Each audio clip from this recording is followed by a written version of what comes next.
Yes, people, welcome back to your 21st century Michael Lasport, Albert JTV. Life Stories has been a long, long time, people, but I said we'd be back, and we are back. Episode 20 with an esteemed panel waiting to discuss. Before we get into it, let's smash the intro. Albert JTV community.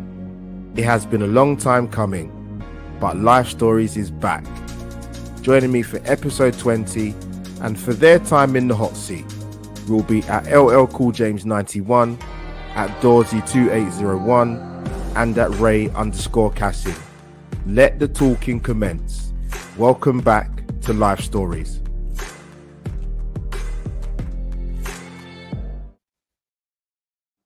And there you have it, people. A new intro into Life Stories, people. I hope you like it. Smash the like button if you're watching already. And audio listeners, you'll never ever be forgotten, because this will be on the Apple download and it'll be on the Spotify download. But yes, people, as I said, episode 20 of Life Stories. When I started this concept a while ago, I thought, I will see how it goes. But it's gone all right so far, personally, from my own personal point of view. It's an amazing guest and even more amazing guests to come for episode 20. As I said, obliterate the like button and do not hesitate to subscribe to Albert JTV and follow my esteemed guests with their Twitter handles going along the bottom of the screen as I speak with my Southeast London dulcet tones. But let's get into the introductions for my amazing panel, starting with my most favorite person and the best looking man in Essex, James Johnson. Welcome to Albert JTV, mate. Oh, thank you very much. I appreciate it. What an intro. I'm going to clip that and rewatch that every day before I do anything in the morning, just to make myself feel better. Thank you very, very much. I'll take that. You know, there's a lot of good-looking people in Essex, male and female. So there is, James. I agree. I will take that. So yeah, thank you very much. No, listen, no, much love, man. Definitely was always going to get you on for Life Stories. Like I said, it's for me, it's like getting the right chemistry in terms of the guests and the prep in terms of the questions. So I'm looking forward to it. And long time no see from my brother from another mother. What's that word? That graphic design extraordinaire. Dawsey 280. How are you, mate? Long time. Yeah.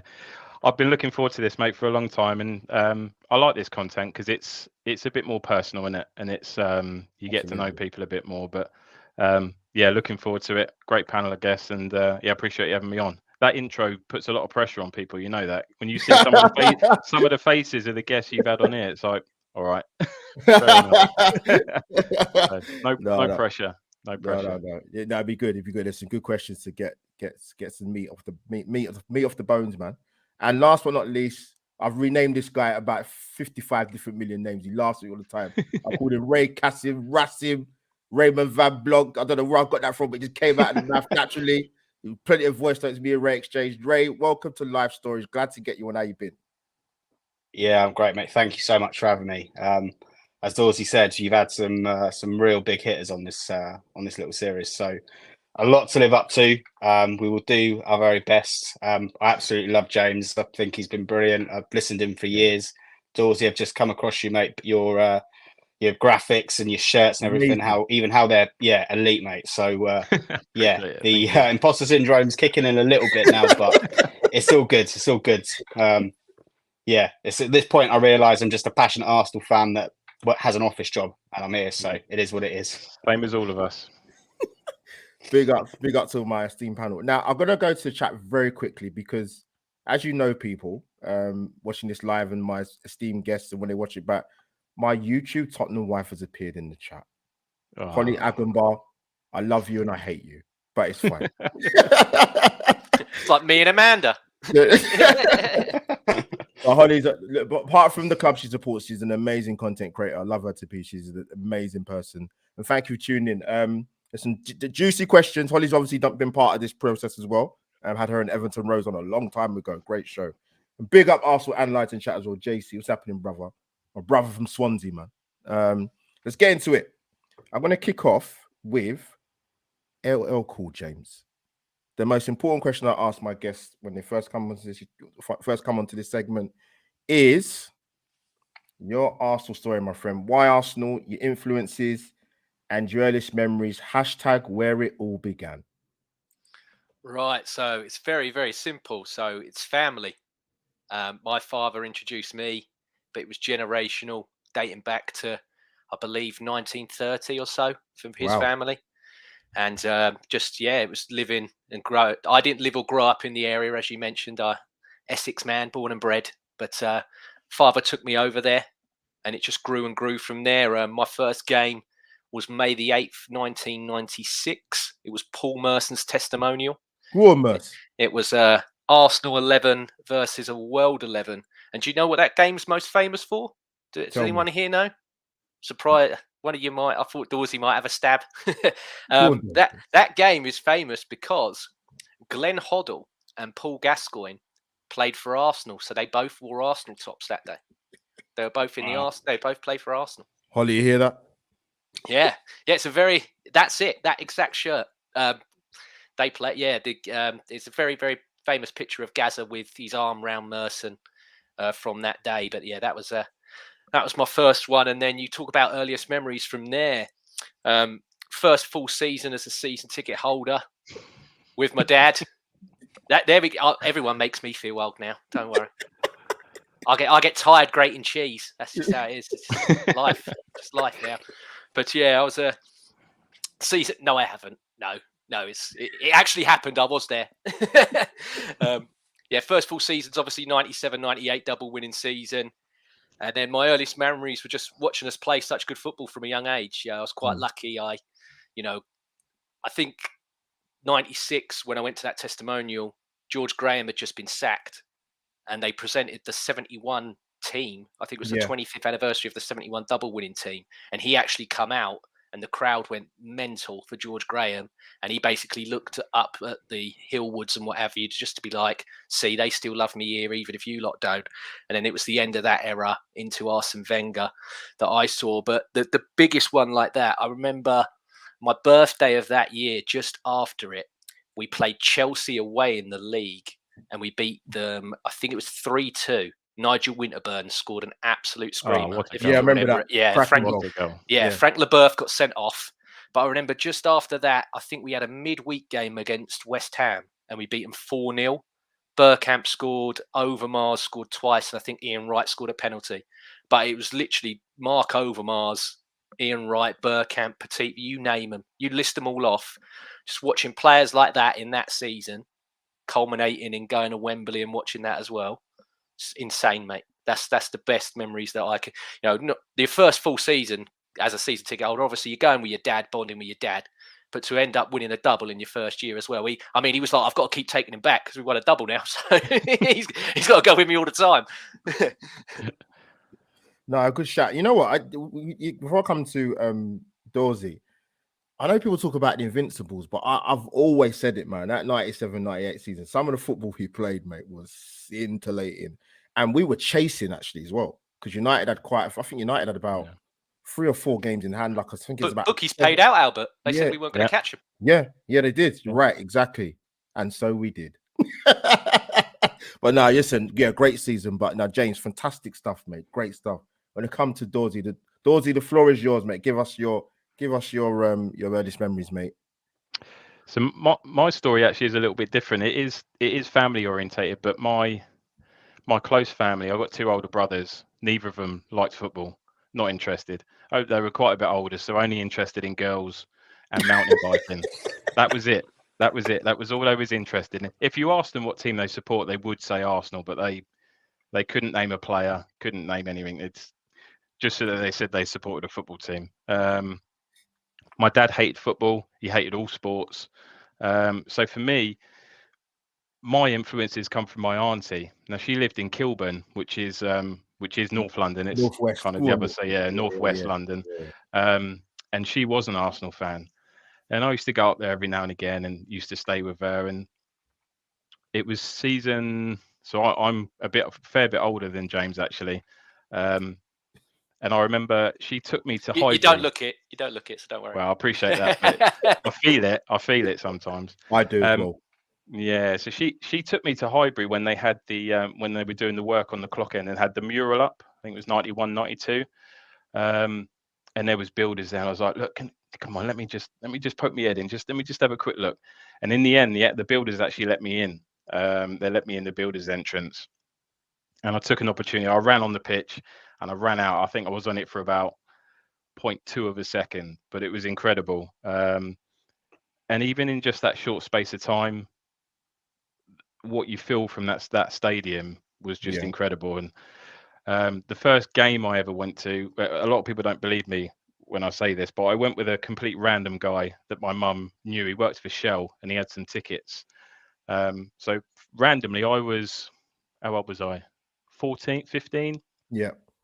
My mum let me travel all the way up to London with someone that I'd never met before, which now looking back at it, you think, what were you thinking? Thankfully, I came back unscathed and it was all right. But the first game I went to was the game Righty broke the record in 97. Actually, the anniversary was literally yesterday, wasn't it? 26 years ago.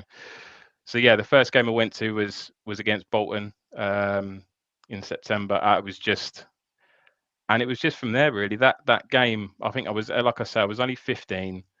I was in the East Stand, right at the back, couldn't see a thing, but I felt everything. Everything there is that you can feel about Arsenal Football Club and Highbury. It all culminated, and it just from that minute, that was it for me. There was never anyone else. My best mate is a Tottenham fan. Oh God. I've got a close group of mates. I know. We've had many disagreements, I must admit. But yeah, none of my other mates support Arsenal. They're all Liverpool, United. So it's weird that you don't even, because if you don't have family, you pick it up from somewhere, don't you? Whether it be mates or you pick it up from something. And it was, for me, it was my auntie. And just that day when Righty broke the record, just what I felt that day going to Highbury, that will live with me forever. In terms of earliest memories, actually, it's probably a bad memory, was when we got knocked out of the FA Cup by Wrexham in the bruised banana kit. Oh, God, don't remind me. Don't remind me. Honestly, that was probably the first time I watched a football match and thought, hang on a minute, because that was the year I got my first kit and when I really first started taking an interest in football.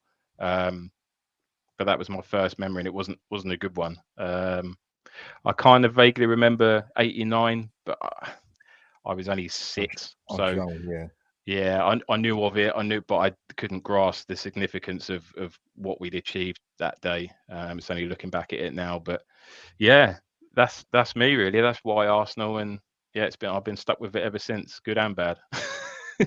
Rosie, that is a fantastic story. Unbelievable. Thanks, man. Gonna come to my guy Ray. Ray, hit us with your Arsenal story, mate. Yeah, so for me, I never had any family that were into football whatsoever. So I literally just sort of fell into it by myself, really. I don't know, sort of growing up at school and that, I wanted to play football just to, fit in with the other kids and make life a lot easier.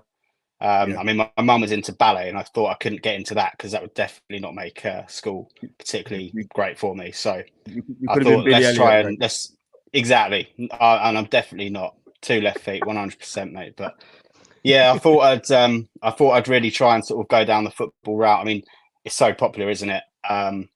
So in terms of earliest memory, I think my earliest footballing memory was probably the '98 World Cup. Just because it was quite easy to get into. Obviously, the game's just on TV. And obviously, France winning it, I've just automatically got a soft spot for the French national team. Leading on to that, it had so many Arsenal players in that squad at the time. It was just kind of a natural progression, coupled with a real hatred of Manchester United. And I don't know why, because all my mates supported them. I had like family friends that supported them. They used to bang on about the treble all the time.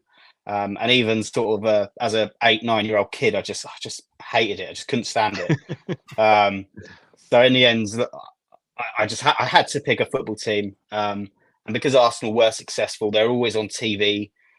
They were always one of the first games on Match of the Day, so I could persuade my mum to stay up, watch the first couple of games, and then I'd have to go to bed. So it's kind of a natural progression from there, really. And then just ever since then, just gradually. It's not like one day that I just decided, yes, I support Arsenal. It was just sort of a gradual build up over time. I can always remember being a kid at school and collecting like the Merlin sticker books. And I remember, I remember sit Panini. I remember completing Arsenal first, and I don't know whether it's just because they were alphabetically in order and it was just happened to be that way, or just by chance. But yeah, that was just my team. And then as you know, you sort of just watch more and more. You sort of try and keep up to with it. You know, we didn't have the social media that we do now, so it was quite difficult. Yeah. I was thinking about this when you asked us the question, mate, and you know, I'm thinking I must have, you know, pestered my mum to buy me, you know, 442 magazines and Shootout and Match and all of these, and I would have, you know, various Arsenal players and squads and stuff, you know, plastered all over my wall. So yeah, it was just kind of a natural progression. Like I say, I don't have a dad or an uncle that was an Arsenal fan or anything, so I just kind of fell into it. Yeah. But I like that because you feel like you support the club for the right reasons. You know, you're not forced into supporting it, but you follow them because you love them. Yeah, exactly that, mate. I love that. Yeah. No, I mean, where I'm based in Hastings, so at the moment, Brighton is very popular because it's only a couple of hours, if that, sort of our nearest Premier League team. So everyone near me, if they don't support, you know, one of the big clubs, they support Brighton, and they sort of act like they've supported Brighton for 20 years, when in reality it's only been since they've been in the Prem. So don't let them fool you. But we have that a lot here, mate. Yeah, I can imagine. But yeah, like I say, it's just been a gradual thing over time. Obviously, you follow every game, every season, until, you know, you're sort of an adult and you're now old enough to buy the kits and go to the games and spend all your free time on it. So yeah, here I am. No, you make such a good point, actually, because I've spoken about this. Obviously, when I've had my guests on Life Stories, it's sort of my Arsenal story. I didn't have anyone that was into football, to be honest. No one, zero. The only interest my dad had in football was doing the pools. Yeah, Littlewoods. That's a long time ago. Love that. But yeah, I literally, I don't know if people ask about like why Arsenal for me, and I just my first memories, I have to admit, were 88, 89. I was young, but I remember it at Liverpool game very, very well. I imagine being there now with the kind of the way fans are now, with social media, be insane. But when you become a bit more self-sufficient, a bit more older, find out how to get tickets, and you go. So my Arsenal journey was started very, very late, very late. So I'm not going to get into it because I want to kill for what you guys have got to say about all the questions I'm going to ask you. But big up to people in the chat. Smash the like button if you haven't already, and subscribe to Albert J TV. Also, James has a channel, and the link is in the description and in the title. So just click, people. 2 seconds, and you won't deviate away. No worries, mate. But no, great answers, guys, man. That's what I'm saying, man. I'd like to get you guys stories, and we'll do a bit of a gear change and go on to the second question. I'm going to kick off with Dorsey, actually. Now, interesting question. Even I thought about it, so I'll come with mine towards the end of it, and we'll get all you guys amazing answers. But your most favorite one-off game you've ever seen? # Premier League. It's got to be on Arsenal, past history or present history. Okay, so this one I had to think a little bit about, because I must admit, so first of all, I'm club over country, right? Obviously, I love my country, and I watch all the tournaments.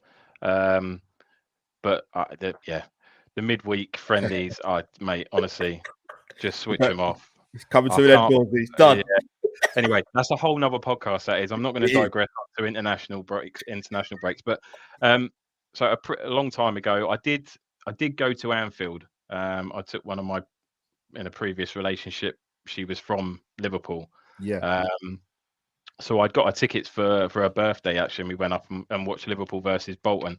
I can't remember what season it is. It must have been 08, 09 or something like that. It was fair. Was Alan Thompson still playing for Bolton then? Yeah, I think he was. He might have scored if it's a game I think it is. Yeah. And listen, for anybody that's been to Anfield, that whole Anfield atmosphere, mate, it's a myth. It is a myth. I've heard that. However, what I will say is and I think we're starting to get a little taste of it now with the North London Forever before the games and stuff. Not saying it's obviously got the historical value of You'll Never Walk Alone, but that and feeling that 1 minute, whatever it is, within the stadium with all the fans singing that was incredible. I have to say, and I know a lot of pundits ask what players they love to go, what stadiums they love to go to. Everybody says Anfield. It's and it's I can see why. So that's probably, I haven't been to a lot of games that are non-Arsenal, if I'm completely honest. But that's one that stood out to me.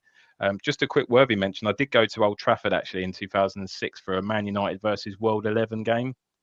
That had some incredible players in it. Pirlo was playing, Gattuso. I think Cannavares was in goal.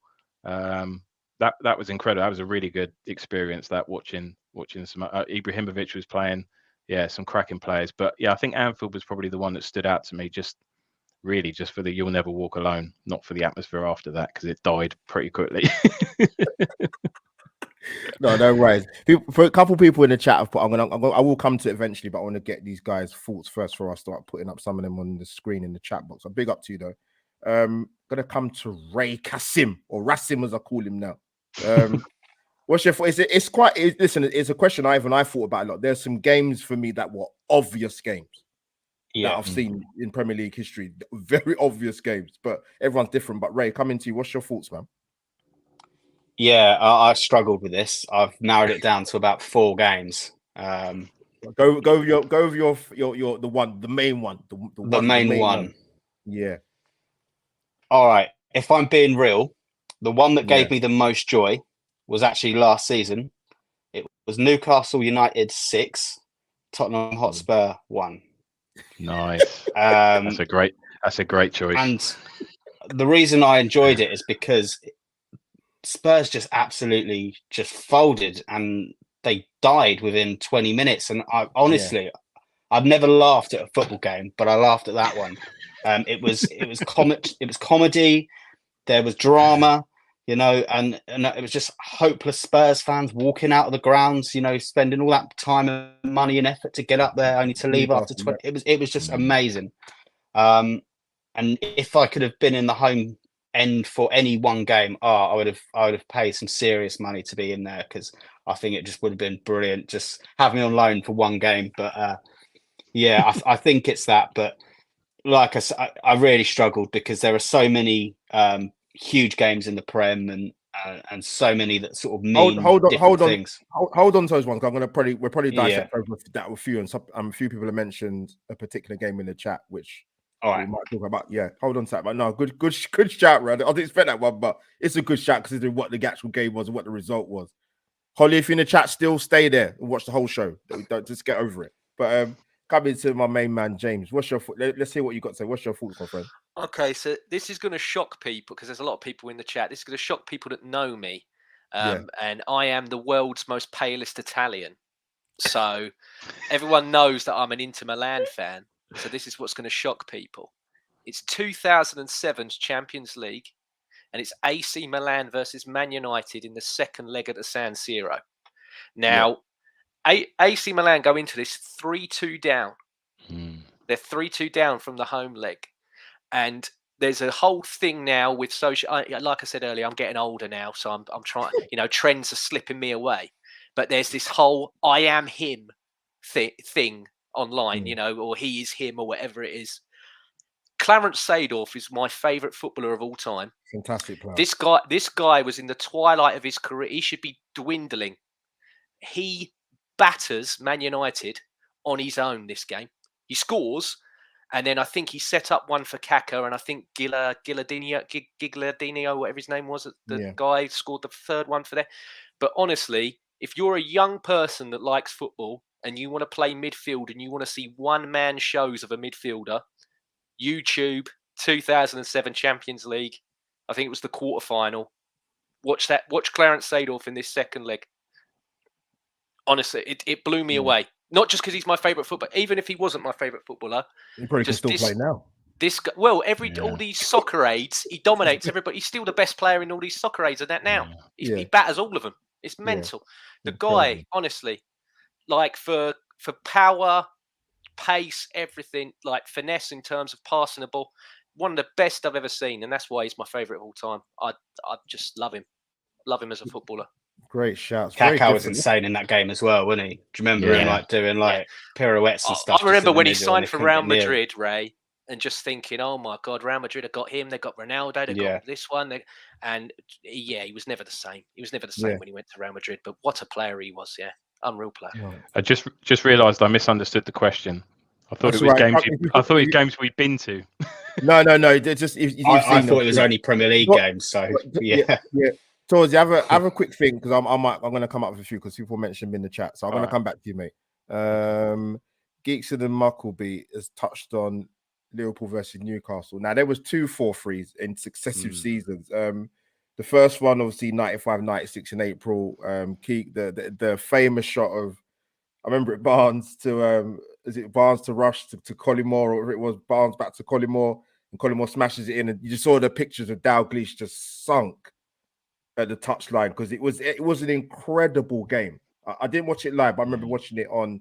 I'm sure they showed it on highlights match of the day. I've never seen anything like that at the time. I think I was about 15, and then the same thing happened the following season. That was a bit different because I think Liverpool were 3-0 up at half time. And Newcastle got it back to 3-3. I think Warren Barton made it 3-0, and then Robbie Fowler, a vintage goal that he was scored. He's very good in the air, Fowler, for his height. But them 2 games are amazing. But actually, my actual game that stuck out in my head for quite a few years, actually, was in 3rd of January 2019. Man City 2, Liverpool 1. I remember it. Man City had the home game. Is it the Etihad? They were 7 points behind going into that game. That is one of the best ever Premier League games I've seen in Premier League existence. It was that good. The level of intensity that game. And I remember sitting there as an Arsenal fan. I've got to be honest, because obviously we weren't really going for a great time. And I was looking at both teams, I was thinking to myself, we are a country mile off of the level of those 2 teams. It was an incredible game of football. City went 1-0 up, I think, with Aguero. Got it back to 1-1 Liverpool with Firmino. I think Sane got the winner. But I remember one performance in particular because I didn't see it coming. I think Graham Souness said it at the time. Bernardo Silva, we know he's a technical ability and how good he was on the ball, but his all-round performance off the ball and defensively, I was like, wow. I did not expect to see that kind of performance from him. It was incredible. You know, I know we're all Arsenal fans, but I remember that game like it was yesterday. And that is one of the best games I've seen. 100 million% for quality, for intensity, for how good both teams were, going for a league title. And City had to win. You know, Liverpool get the point, that title was theirs for me, but get the lead back, cut the deficit back to 4 points. But absolutely incredible game, man. But Dorsey, come back to you quickly, mate. You might have come up with a couple or a few. Just that a quick thing, but the one I kind of thought about actually is a weird one because I hate both teams more than anything else. But the Chelsea Tottenham game a few years back when Tottenham were I say going for the title, yeah. And it Holly's definitely left now. Yeah, she didn't leave already. She's left now. Holly, yeah. Just gone for the jugular with that game, Dorsey. But thinking on the spot and just thinking of other games, and I remember sitting there, and I just couldn't take my eyes off it. I mean, there was some good football in the game as well, but just seeing my 2 most hated teams kick lumps out of each other for 90 minutes was just incredible. And I think you could see it that any belief that Spurs had in that game that they were going to win the league, it just, you could see it throughout the game was just slowly disappearing. That was a really good game to watch. I'd quite like to go back and watch it again, to be fair. Albert, you talk about 4-3s as well. Another good one, again, another solo performance, and I remember this when I was a kid, was the Leeds versus Liverpool in Mark Viduka. Yes, because I remember back then, and I'm not a big Leeds man. I know when it was pandemic football, they were very entertaining to watch under Bielsa. But Leeds, when I was young, man, well, I think they finished 3rd one year, and they had Olivier Dacour. They had Gary Kelly, Ian Hart used to spend these free kicks in like madman. Yeah, they had like nastiness, but they could school you as well. Like I remember Dominic Matteo used to just rough you up. Eric Backer, but they had like footballers as well. Yeah, Alan Smith as well. Yeah, and I remember that one was a brilliant game. I mean, I know I'm not a big Liverpool fanatic, but I used to think Patrick Berger was a really good player back in the day, man. And Yeah, they were so comfortable, and then just Mark Viduka just on his own was like, "Nah, I'll beat him. I'll just beat him now." That was a crazy one. That was another good 4-3. Yeah, listen, this is why I do life stories, man. It's thought provoking questions, and yeah, like I said, the two 4-3s, Liverpool Newcastle, wow, incredible. But yeah, that Man City Liverpool game, like I said, I remember sitting as Arsenal fan thinking, my God, I was exhausted watching it, and I wouldn't even know any of the stadium. Yeah. Like the game was that good. Honestly, it's incredible. But guys, amazing stories, man. People smash the like button, not just on YouTube, on Facebook, and retweet as well as it's going live on there as well. But let's do another gear change now. This is going to be interesting. I'm kicking off for this one with Ray. Sporting heroes stroke icons. Name me one female and one male sporting icon stroke hero that you admire the most. Hashtag sporting brilliance. All right, hashtag sporting brilliance. So, in terms of female sporting hero, I had to really think about this one because, you know, growing up, you look at people and especially in sports and stuff that maybe you don't watch so much. It's kind of tricky to, you know, not being inspired, but you know what I mean, want to emulate and be like this person. But I remember watching Dame Kelly Holmes in the Athens Olympics 2004. And I believe she won 2 gold medals, one for the 800 meters and the 1500, I think it was. Yeah. And yeah, I mean, like I can just remember sitting in my living room, whole bunch of family, just happened to have it on, just happened to watch it. And everyone, and I know it was a different time, but everyone completely stopped what they were doing, and everyone was just focused on this event, whether they cared about athletics or not, or, you know, were interested or whatever. Everyone was just fully backing Kelly. And I can still remember it now, you know, my mum screaming at the TV, come on, Kelly, you know, and everyone's just loving it. Everyone's just in for it. And then she's gone and done it. And, you know, she won 2 gold medals in that Olympics. And it really did sort of just back up how great she was then. So, yeah, I think for them, I think Kelly Holmes, and she's still, obviously I know she's long retired now, but she still, you know, gets herself about, and yeah, she seems like a great person anyway. As for male, again, like I say, football was definitely my main sport. So Thierry Henry was massive for me. Again, another reason why I supported Arsenal in the first place. Yeah. But if I think about it, I'd have to go Roger Federer from tennis.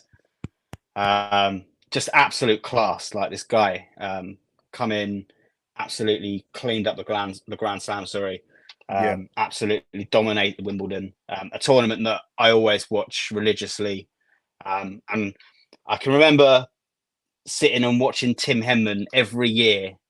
You know, and it can only watching Tim Henman must be like watching Tottenham Hotspur if you're one of their fans, because he's there and you know he's like nothing's going to come, but he's just going to take part. He might get to you know, the quarters or the semis or something, but you know it's going to be disappointment. And I just see this guy. He was just so elegant in Roger Federer, come in from a young age and just absolutely take over. I believe it was sort of the Sampras era just before him, and he just sort of just come in and just, you know, absolutely swept people away.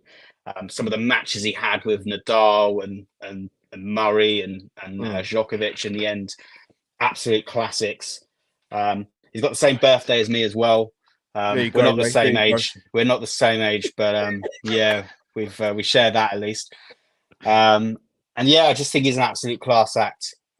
You know, he's not like he never has any sort of controversies off the court.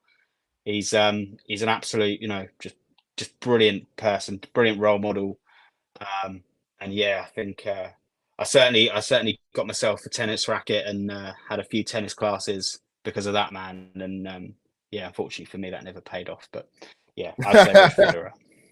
Yeah, great shout. Before I come to James quickly, yeah, Ray, make a good point about Kelly Holmes, because anybody that does know me personally or spoken to me, a huge athletics fan, going way back to, I just about remember Seoul 88 Olympics. Then obviously Linford taking on the Americans for a number of years and beating them, which I loved. But Kelly Holmes had a lot of injuries, man. I'm shocked she won the amount of medals she won in her career anyway. But she actually went to that Athens Games for probably once her lifetime in her career where there were no injuries. And she ended up being a double gold champion. So Olympic champion, incredible. So great shout, Ray. James, the floor is yours, my friend. Talk to me. Okay. So like Ray, where he took you back in time, I'll take you back in time with my female, right? We'll go back to 2002, yeah? I was on holiday. Kiss Kiss by Holly Valance was #1 in the chart. Absolute banger. It was a great video. It was one of those videos where when you were 11 or 12 and you didn't have access to late night Sky, Holly Valance Kiss Kiss. I'll tell you what, used to get you through. But yeah, we had like a little arcade where we were staying, and I chucked all my coins into not Crazy Taxi, that was the big one at the time, but there was another Sega game there called Virtua Tennis. And I loved it. It was fantastic.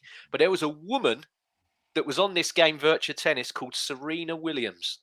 And I used to pick her because her stats were through the absolute roof on that game. And then I was at home. I come back from that holiday. I remember being at home in 2002. And like Ray, I was watching Wimbledon. And then I realised, this Serena Williams woman for this video game, she's a real person. Like, she's real. And that was the first Wimbledon that she won. And I remember the semi-final. Was it Maresmo she played? I believe so, yeah. Because her sister played Higgin, right?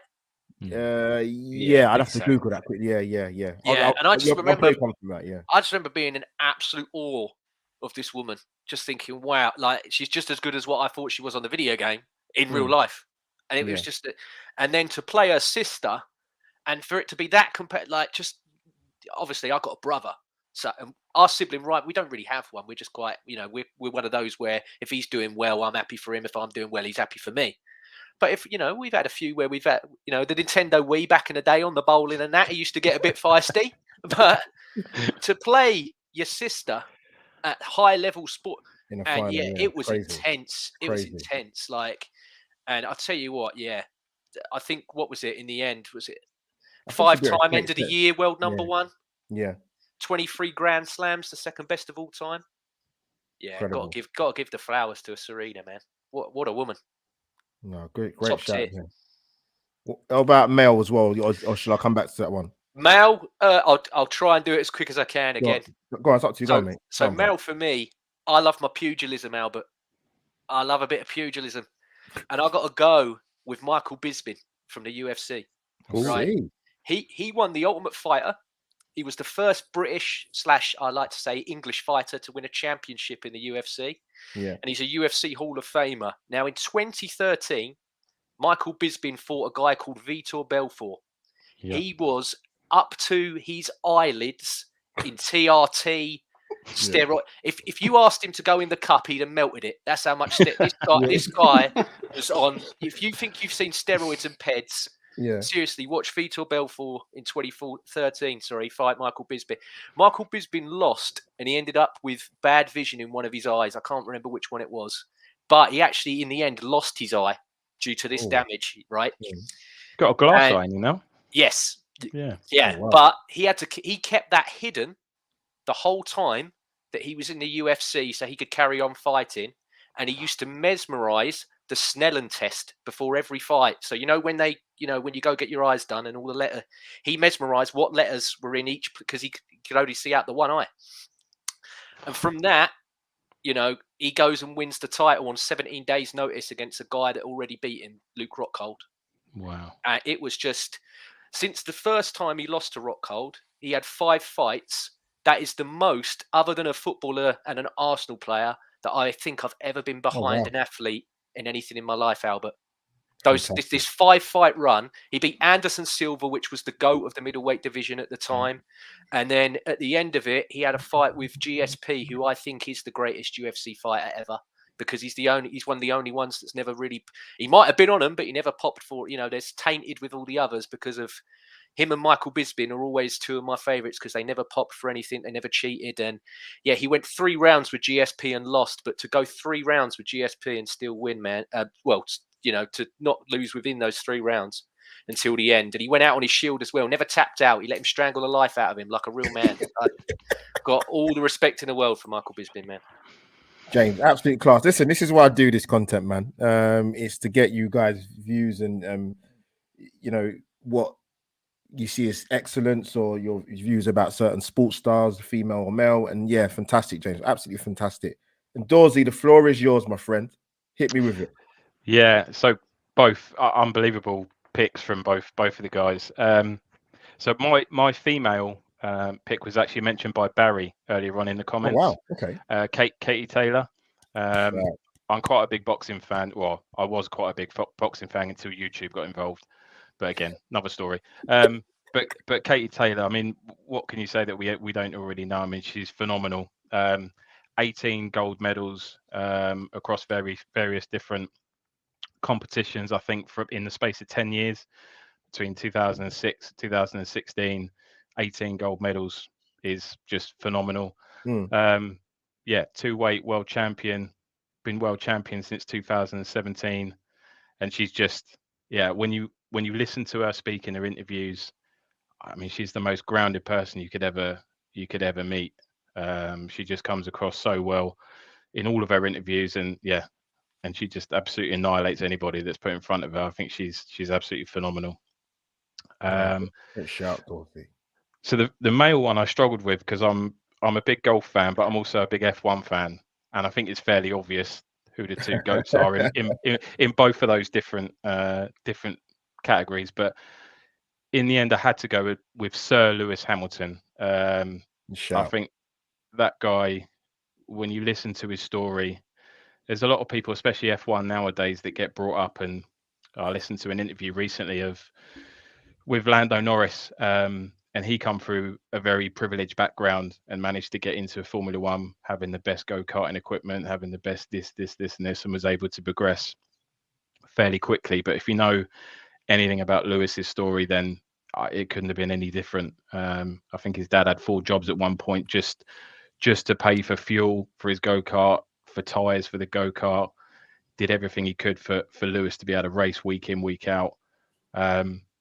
And then you look to see what he's achieved even if you just take it from a sporting perspective, what he's achieved in the sport. I mean, you look at what Michael Schumacher did, and the fact that he's overtaken him in almost pretty much every single aspect of that sport is just insane. And I think Lewis is going to be one of those people that he's not going to be appreciated until 20, 30, 40, 50 years in the future, when you look back and you realize what he's done from a sporting perspective. But I think more than that, I mean, obviously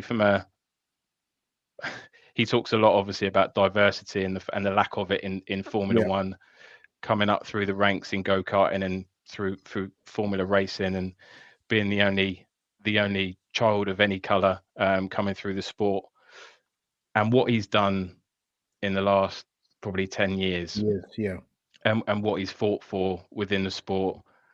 And the FIA, I mean, they're just as bad as FIFA. And don't get me started about there is a corrupt as they come, and they don't want it to happen. They don't want. You can clearly see that, but they can't shut Lewis down. He's the biggest name in the sport. He will always be the biggest pull in the sport, and he just does not give a shit. He will stand up for what he believes in. You see all the T-shirts that he wears.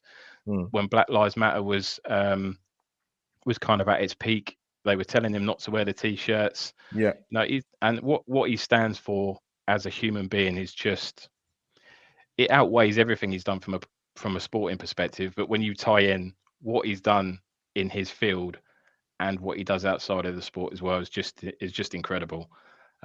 So I had to pick Lewis, but Tiger Woods is also incredible. Not incredible at driving though, Tiger Woods. Not as good. Well, what kind of driving? That kind of. He's all right at that kind of driving, but yeah. So they're my 2 picks. No, great shouts, guys. Quickly, I've obviously mentioned people in past life stories because there's so many fantastic sporting people. For me, I'm a big athletics fan, as I mentioned. Jessica Ennis-Hill, superb. And you know, it's a funny thing with her, yeah. Because I watched her career coming up behind Denise Lewis again. Listen, sorry, Dame Denise Lewis. So let me rephrase that. I mean, Jessica was only like 5'4". But even if you look at all the disciplines that are in a heptathlon, she was quick. She was good over the hurdles. Very good at 200. Amazing long jumper. Great javelin. And a solid 800 meter. It's just some of the girls she had to compete against as well is incredible. I mean, I think she got 3 world championship titles, 1 indoor world championship, European championship, Olympic Games title. Amazing. And she got one of those world titles after having a child and coming back to the sport. And if anyone wants to tell you about the premenstrual cycle, which she actually kind of done a bit more about it since she stopped athletics, to come back and win the world title is phenomenal. Amazing athlete. And Mel one quickly. I spoke about Federer before. Great shout. Novak Djokovic. Let me tell you something. Insane. I was looking at some of the stats. I'm not even going to read them all out. I mean, he's the only player to have won all majors at least 3 times. Most amount of weeks at world number 1. Has held, I think, 3 of the titles at least on 4 separate occasions. I think it is. It's just an absolute machine. And it's when him and Rafa used to play, the physical battles those two used to have. I thought he was the only one that could go with Rafa for 5 sets personally and maintain the intensity. And he just won the US Open to match, I think, is it Margaret Court on 24 now. Incredible. And the way he won as well. How he won that second set the other day, I don't know how he did it, but he found a way to win. And I've never seen him come to the net so many times as he did. I mean, the net points 1 percentage wise against Medvedev was insane. But yeah, absolutely incredible. It's 36. I don't know when he's going to stop. I could see him get to 27 Grand Slams, possibly. More than that, I'm not too sure. There's some young guns coming up thick and fast behind him, man. Good players coming through the men's draw. But yeah, absolutely amazing. Can you imagine being Andy Murray coming up in the same generation as Federer, Djokovic, and Nadal? I mean, how's your luck? Done well. Yeah. And he's still it's two Wimbledon titles. Yeah, I mean, back Olympic gold. Yeah, amazing. Yeah, absolutely amazing. But yeah, big up to people in the chat as well. Bit of a gear change in terms of life stories. This is the question that I love to get everyone's answer. I've had some amazing answers from the previous guests on it. I'm going to kick off with James. If I can find the question, it is here somewhere. There it is. So, social media / footballing podcast world. What valuable lessons have you learned from using both platforms? # pros and cons. # be candid as you like, my friend. Yeah, for me, the pros have to be the support and the love that you do get. If it goes well for yourself, for me, I think I've done bloody well. I know I've got a very, very small sort of channel, but the opportunities that I think it was 11 years I've been on Twitter the other day, the opportunities that I've had presented to me, Albert, not just in a footballing aspect. I got into quite a lot of TV work back in the day. Also I'm a huge wrestling fan. I've got opportunities to do stuff with wrestling back in the day as well.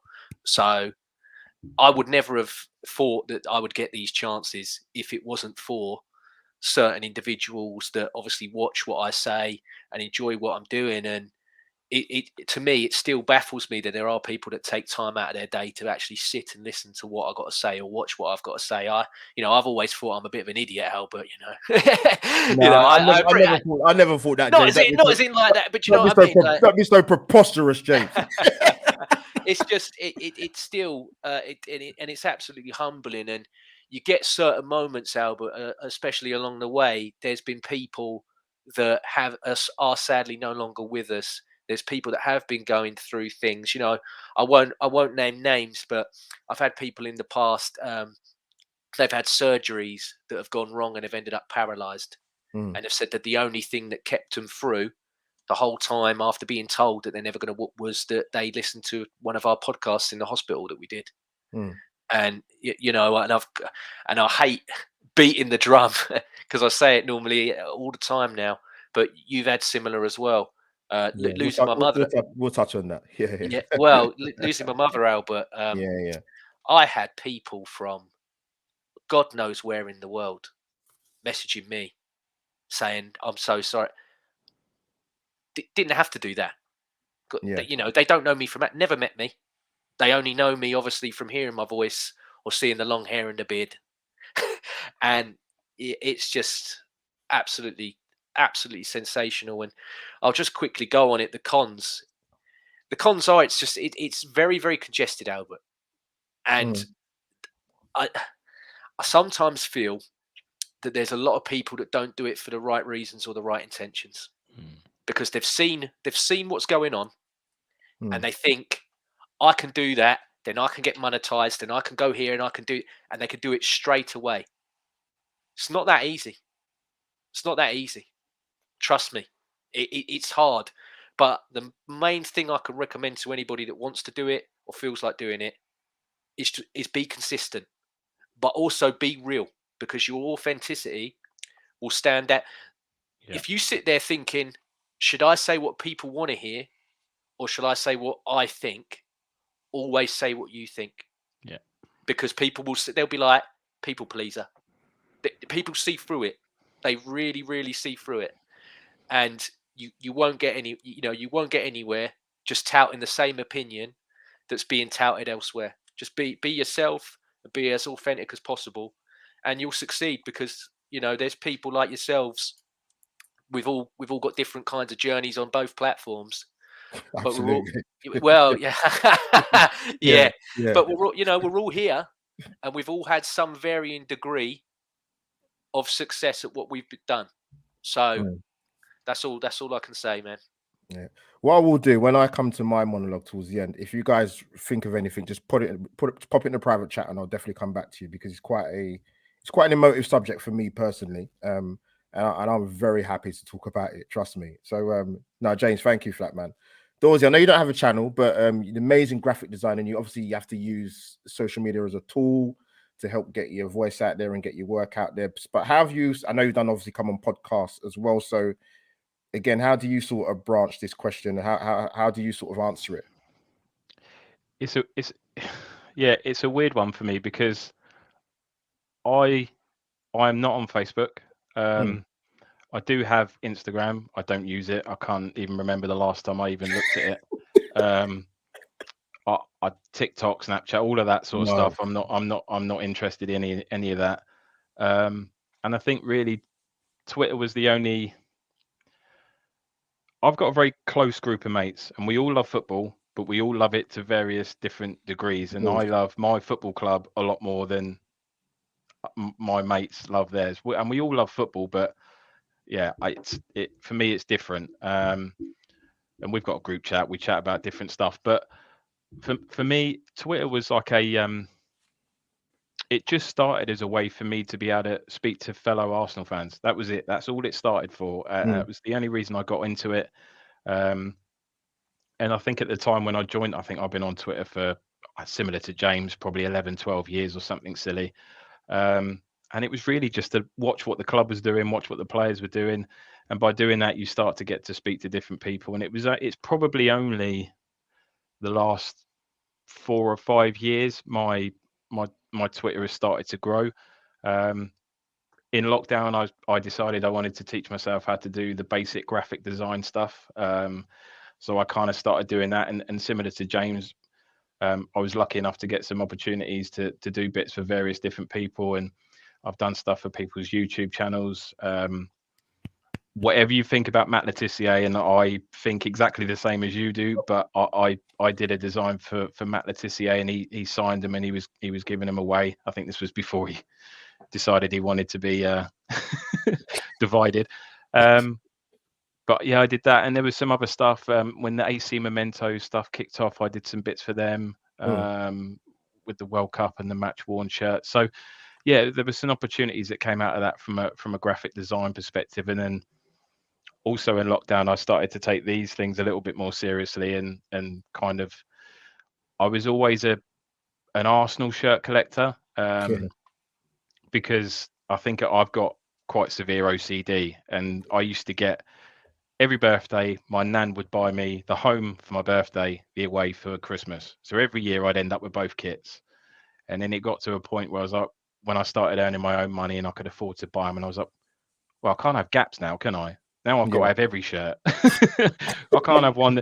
And I ended up buying all the crappy Puma stuff that was chucked at us. I bought all of them, even though I hated every single shirt, just purely because I didn't want any gaps. And I think there's two different communities that I'm involved in with Twitter, and it's the Arsenal fans, which in the main are good, and I've met people like yourselves through Twitter, and it's been incredible. And I go to the odd game and I see people, and I'm like, do I just go over and say hello? Like, I know who they are, and if I go and introduce myself, they probably know who I am because they follow me. But so that side of it is incredible. But I'm also involved in the football shirt because I buy other shirts other than Arsenal shirts. So there's a really strong community with the football shirts, which I absolutely love.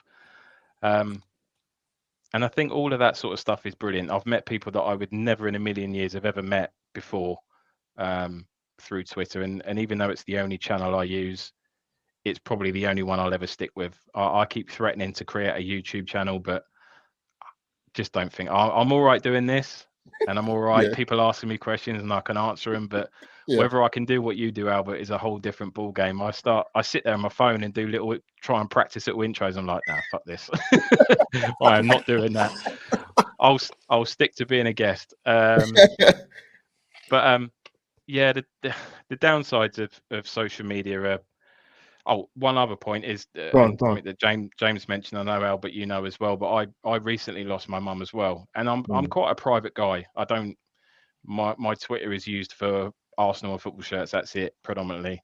I did put something on there about when my mum passed away, and that was incredible, and similar to what you said, James. I can only echo what you said. It's the amount of messages and the DMs I got, and I was getting them for weeks. Weeks after I put the tweet out, it was just one single tweet. That's all I put on there, and yeah, it was weeks I was getting messages for, and it was incredible. And and it helped me in various different ways to kind of process the grief a little bit. And it was you've been through it yourselves, and it's horrible, and you never get over it. But it's yeah, that was lovely, and I really enjoyed that and appreciated every single message I got. I tried to reply to every single one. Hopefully I did. But for me, the downsides of social media are just, you got to find out why you want to do it, man. You're like, why do you want to be there?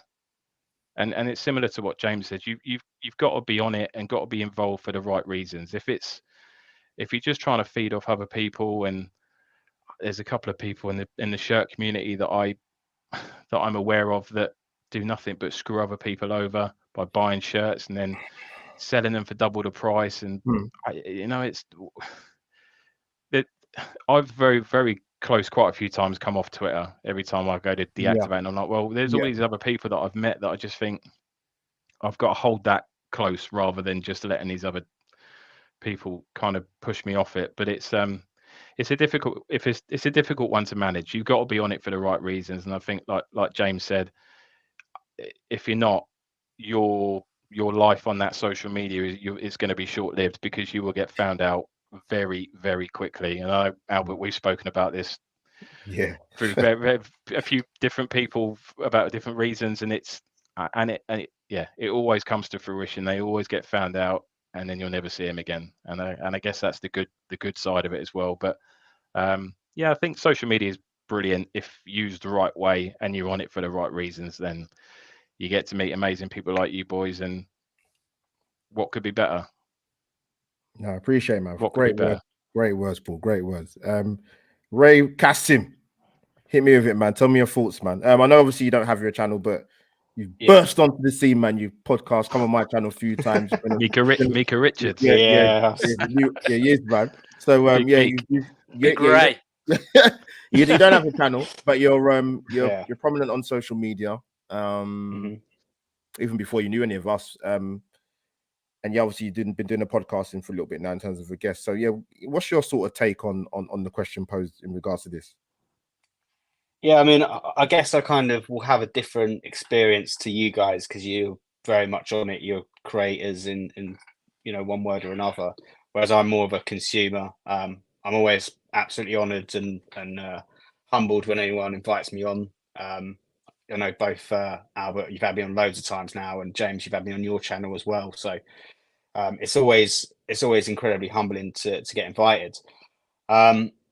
Yeah, it's a strange one because it could be such a positive tool, and I think there is an aspect where it is, right? Because I mean, sort of long story short, I used to listen to James on the Purely Arsenal podcast years ago. I used to work in a warehouse, unsociable hours, so it was like evenings and nights. So I had no social life really.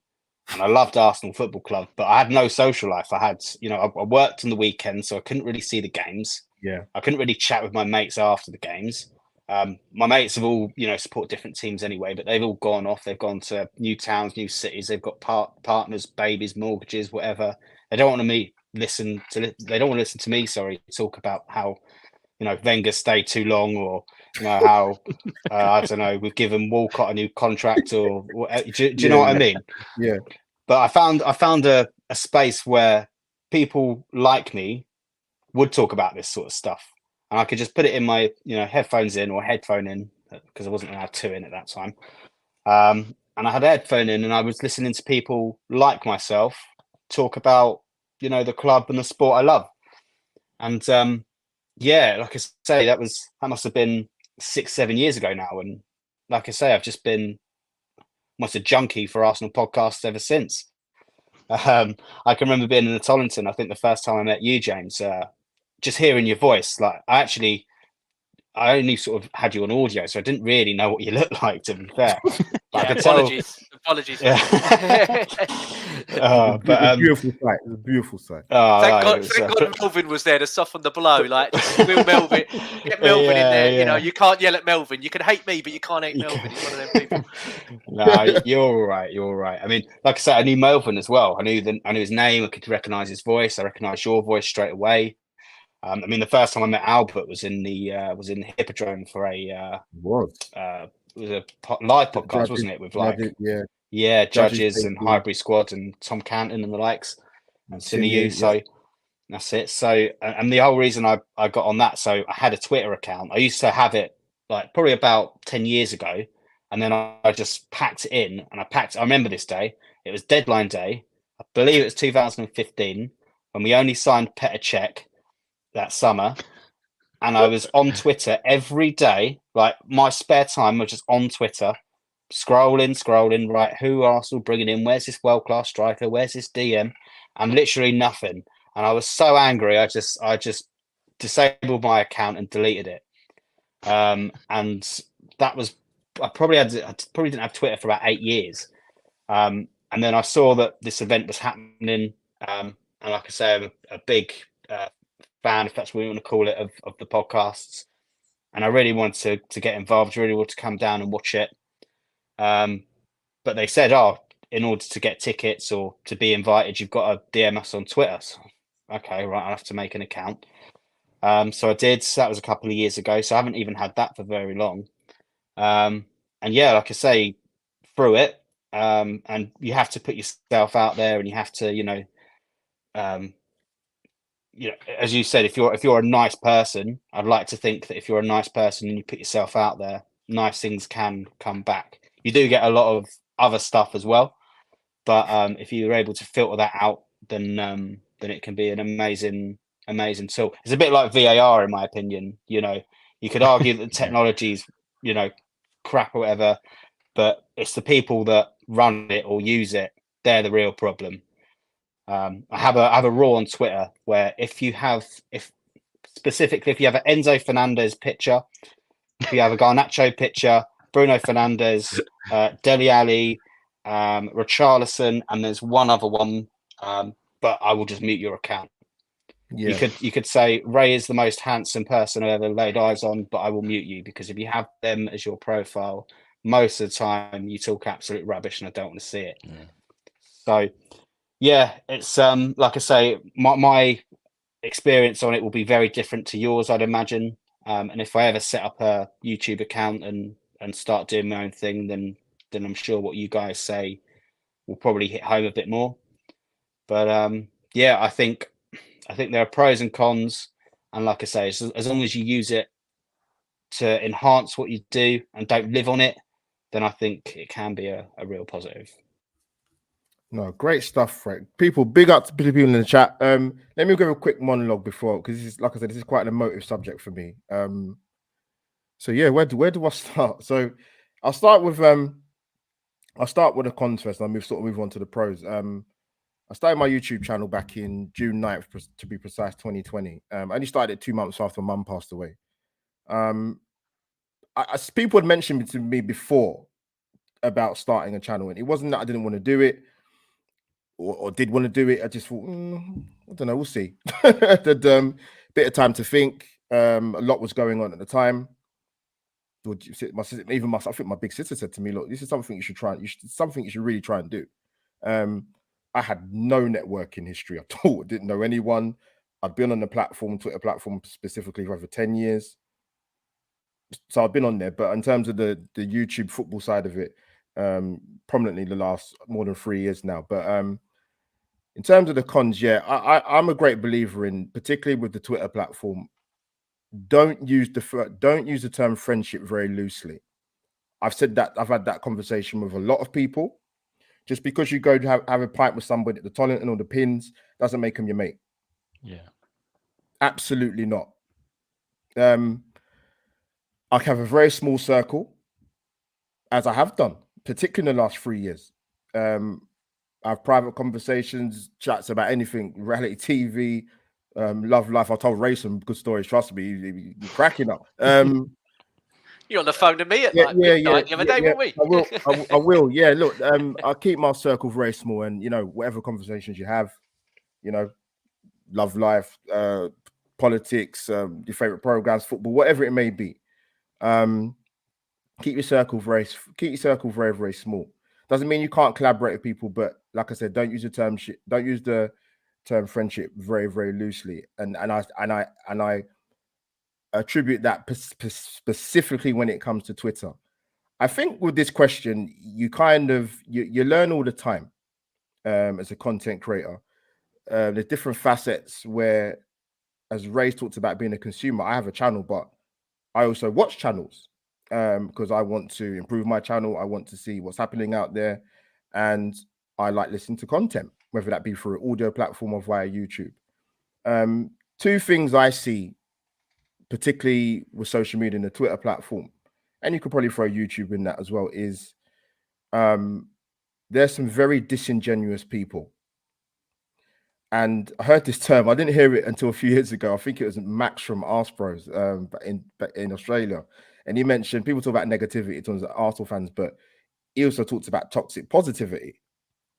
I thought, you know what, he's actually onto something. You're right. Like, because I see people tweet things. I'll give you an example. I've heard this story before.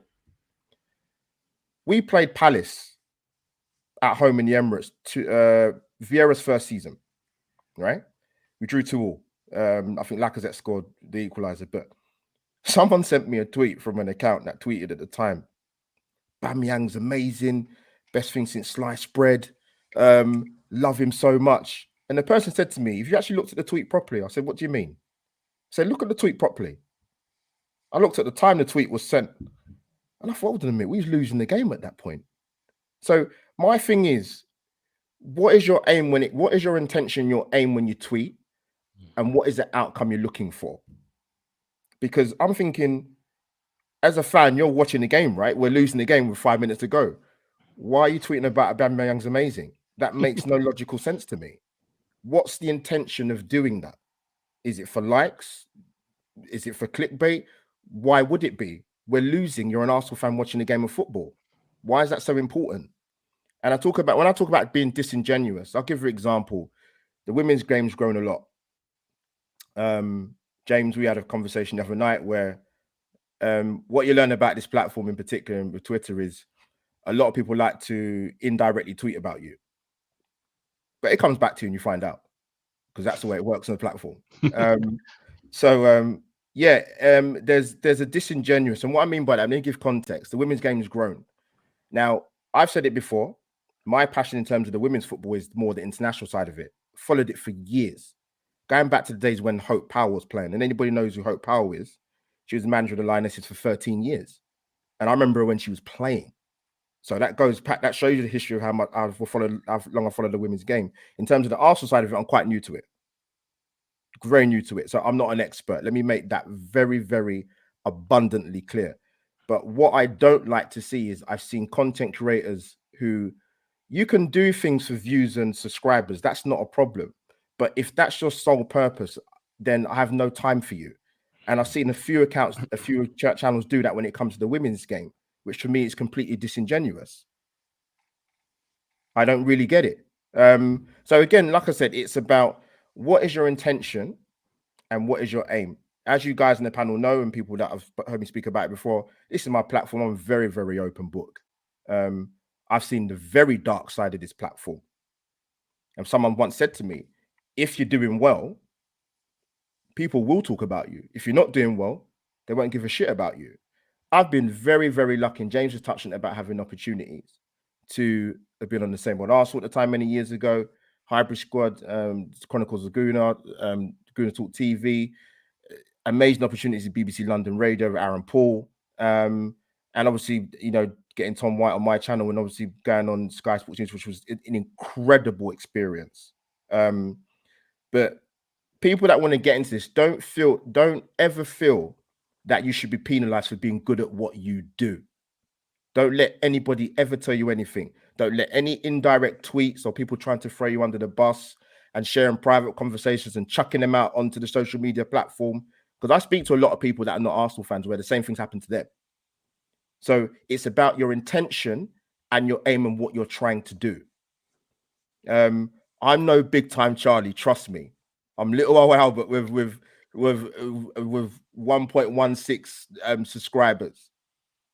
I don't need to clickbait, and I don't know if you knew Claude very, very well, James, or not, from when he was around AFTV or not. I'm not sure if you did know him. Yeah, well, I used to be on the AFTV podcast and then it, you know, it was the Guna Ramble before, then it became AFTV's Guna Ramble, and then it left. Yeah.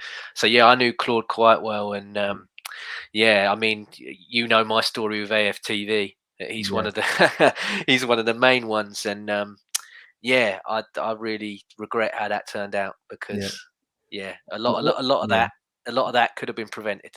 Yeah, what I was going to say to that, James, is when you do your content, people mentioned about passion in the chat, 100 million%.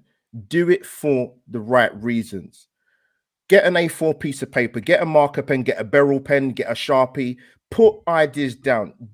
Think about what you want to do to make your channel better, not what other people are doing, because that's out of your control.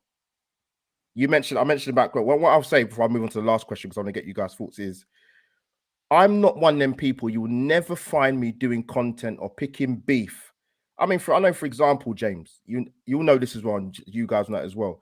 I know people that never knew Claude, never friends with him, never met him, yet you'll sit down and do a 45-minute, an hour live stream talking about the guy passing away because you want views and clicks. That for me is dreadful.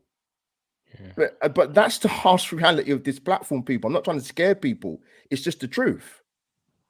People are prepared to do content about anything for views and clicks, and that's not me. In terms of the pros, amazing community. I've met some amazing people. I've had some fantastic opportunities. I've been embraced incredibly. Dorsey and James have touched on about their mums, the same with me. An amazing outpouring, incredible. And those are the people that I will call friends. And like I said, I don't use that term very, very loosely.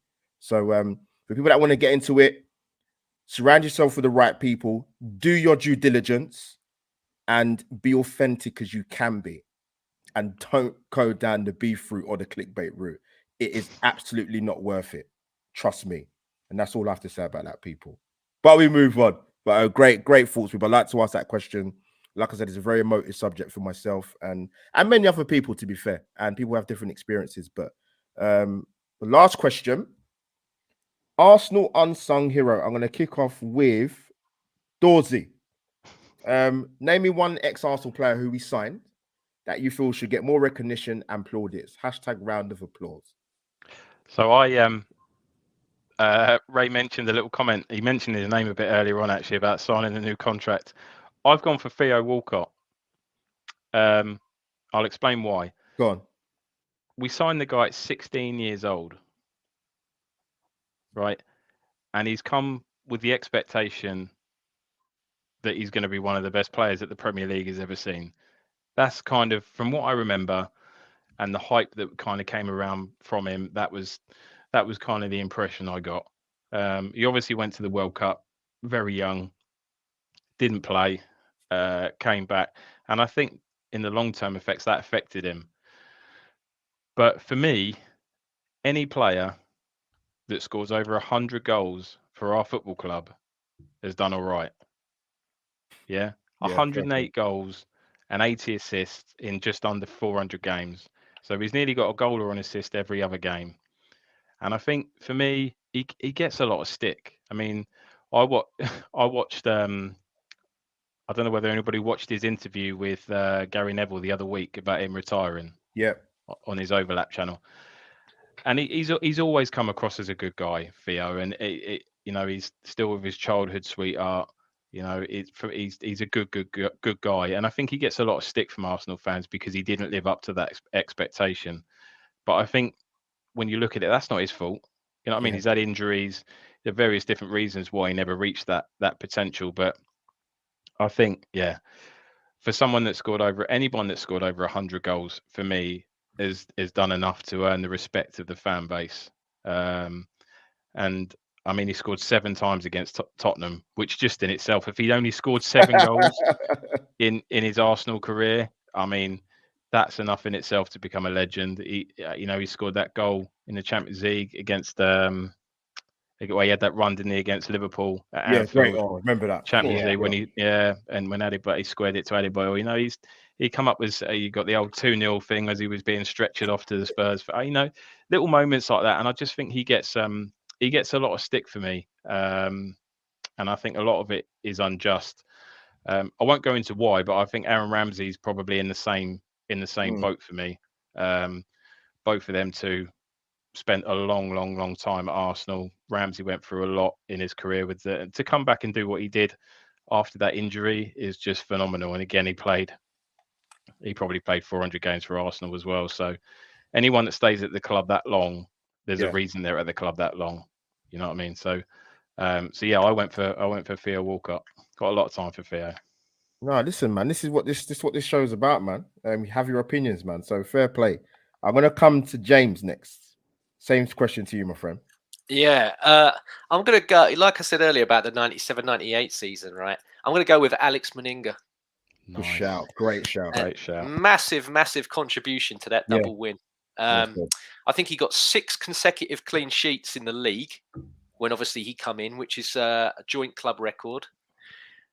He had the big one in that 1-0 Old Trafford win. That was the one that obviously is remembered the most. Big win there. And then the West Ham game in the quarterfinals of that FA Cup, he was brilliant in the game. And then he saved a penalty, didn't he? I think it was Ayel Berkovic, was it? Oh, God. He saved the penalty from? Yeah. So, I mean, with Seaman's, obviously, he's one of my favourites of all time. And he's got the longevity and he's God, isn't he? You know. It's the ponytail, isn't it? Well, yeah, exactly. I was going to say one of the reasons I've got long hair. Yeah. Safe hands. Safe hands, mate. And his contribution was so important that Arsene Wenger said, because you had to have 10 appearances to get a medal. And he wrote to the Premier League and said, come on, give me special dispensation for this guy. I know he only played 7 games, but give this guy look what he's done. And the league agreed. So, for me, Alex Meninga. Got to go with the big Austrian. Good shout, Barry Byrne. Paul Davis gets mentioned a lot. Rolls Royce football. Yes, 100%. Yeah. I always get told because he was before my time that he is the most underrated Arsenal player ever. Yeah. My father tells me him and Gilberto are the two most underrated Arsenal players ever. No, fair. I said, no, how can a World Cup winner be underrated when he was? I'm like, yeah, you're right. He is. I'm like, you're right, Dad. Yeah. Actually, you're right. He Yeah. was underrated. Smudge, Especially when he left, you realise Yeah. you're like, oh, that's what's missing. Being able to defend properly. We didn't replace him for years, did we? Yeah. Nope. Yeah, Smudge has been mentioned in the chat. Yeah, lot of love for Smithy, Yeah. man. That boy. If you wanna art and hold up play and touch, go look back at that goal for 89. Look at that, the way he bought that. Listen, man, Kevin will tell you, bro. This guy, Smithy, mate, could play. But Ray, coming to you, Ray. Sorry. Let me know if you got to go, Jen. Let me know if at one point. It's all good. I've got a couple of minutes. Good. Come on, Ray. Your time to shine, mate. Who's your thoughts? Yeah, there's just so many to choose from, isn't there? Really, like I've been going through this. I've been looking at all our teams, for the last however many years. Like I say, I started watching football sort of 99, 2000 properly. So if I sort of go from then, Gilberto is an unbelievable shout, and I did have him. But I've gone for a player a little bit more modern, if that's what you want to call it. I'm going to go Nacho Monreal, a left back for us. Great player.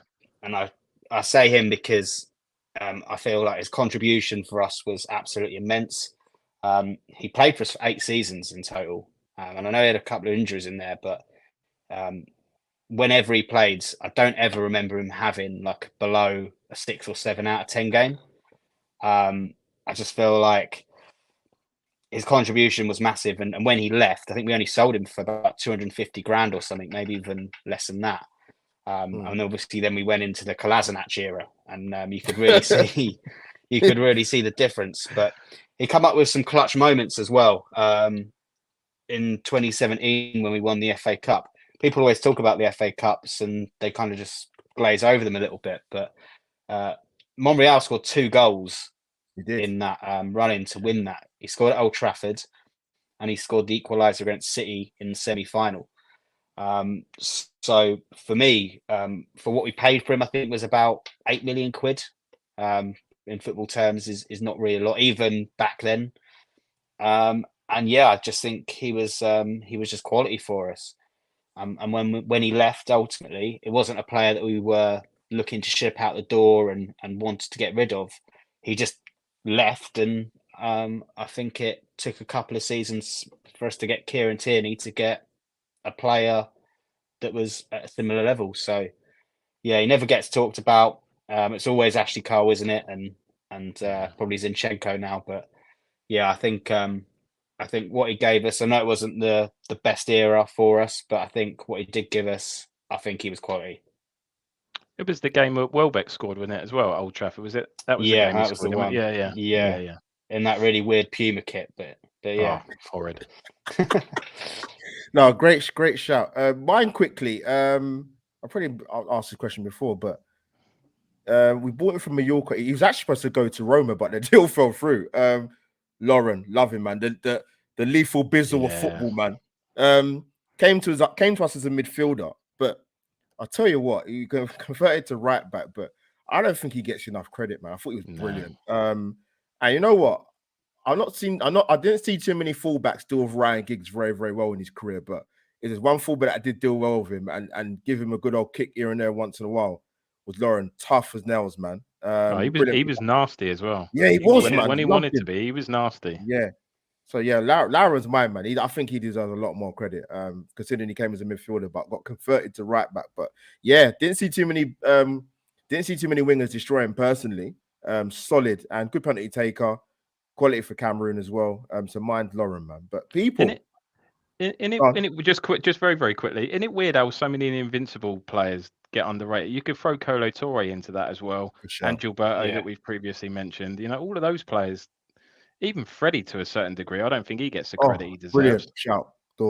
It's only the main spine really that get talked about in the Premier League teams all the time, Vieira, Bergkamp, But I mean, Ljungberg was a finisher, man.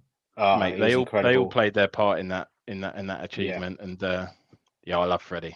What about Ray Parlour from James's Woods as well? Ray Parlour's a great shout as well. But people, episode 20 of Life Stories has come to an end.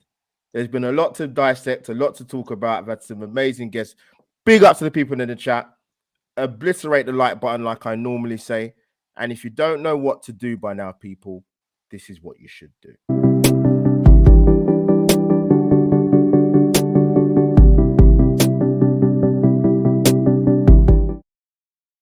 There you have it, people. Don't caress the button. Don't caress the like button. Smash it. And look out for the audio on the Apple download and the Spotify as well. I want to thank my amazing panel. Absolutely fantastic. Big up to James. James, tell the people where they can find you, my friend. Yeah, it's just there, LL Cool James 91, and then the James Johnston Football Channel, which you've lovingly shared. So thank you very much, my friend. No, James, I appreciate that. Yeah, of course, man, 100%. Ray Kassim, my brother from another mother. Thank you for coming on Live Stories. Great contribution. Tell the people where they can find you. Nah, thank you again for having me, mate. If you want to follow me on Twitter, it's Ray_Kassim. Unless your profile picture is Enzo Fernandez, and don't bother. It's been a pleasure. James, pleasure as ever. Dorsey, it's fantastic to meet you, mate. And Dorsey's been standing up the whole time. So how your legs aren't tired yet, mate? I don't know. He's a stand-up guy. We all said this. He's a stand-up guy. Yeah, thanks again, mate. Yeah, the lactic acid in my calves, mate, right now is getting burning. Pleasure to get you on, Ray and Jake. And last but not least, Dorsey, great to see you again. It's been too long, mate. But yeah, fantastic to get you on. Tell people where they can find you, my friend. Yeah, mate, thank you so much for having me on. I've been looking forward to this. I think we first mentioned it probably 18 months ago, and it was worth the wait. I really enjoyed it, and to do it with these guys as well was just incredible. So thank you very much for having me on. Just Twitter. That's where I am. You can see my handle there, Dorsey2801. Need any football shirts? Come and see me. Need any graphic design? Come and see me. But yeah, if not, just come and say hello. Absolutely. But thank you so much, mate. Thank you. 100%. No, thank you, man. And of course, your host, Albert JTV. Another episode of Life Stories. You'll find me here, there, and everywhere, people, as you will see by my social media output. And I'll be back tomorrow at 7 p.m. for the Everton versus Arsenal preview with Everton Rose. And hopefully a special guest if he's free, because you're busy, man. But smash the like button, subscribe to Albert JTV. Twitter handles going along the bottom of the screen, and also my Instagram handles going along the bottom of the screen as well. As Life Stories over and out, people.